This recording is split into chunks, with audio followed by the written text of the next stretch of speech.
बातम्या आणि बरंच काही. नमस्कार, मी सुद्धा महाराष्ट्र खबर न्यूज मध्ये आपल्या सगळ्यांचे स्वागत। दौंड शहरातील महात्मा गांधी चौकात 25 जुलैच्या मध्यरात्री 4 अज्ञात चोरट्यांनी दुचाकी चोरीचा प्रयत्न केलाय।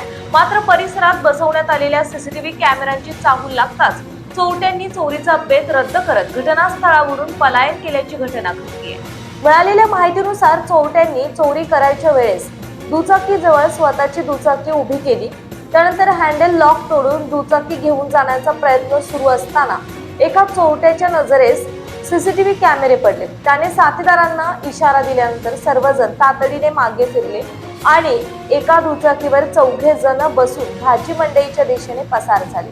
जेव्हा महात्मा गांधी चौकात हा प्रकार घडला त्या परिसरात 2 मोठ्या सराफी पेढ्या, सुवर्णकारांची दुकाने, बँका, गोल्ड फायनान्सची कार्यालये तसेच इतर व्यावसायिक प्रतिष्ठाने आहेत। त्यामुळे या घटनेमुळे व्यापाऱ्यांमध्ये चिंतेचे वातावरण निर्माण झाले आहे।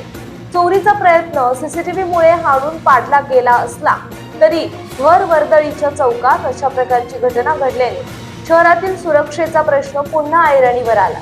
चोरट्यांनी वापरलेली दुचाकी विना क्रमांकाची असल्याचे समोर आल्याने अशा वाहनांवर विशेष मोहीम राबवून कारवाई करावी तसेच शहरात रात्रीच्या गस्तीत वाढ करावी अशी मागणी नागरिक आणि व्यापाऱ्यांकडून करण्यात येते।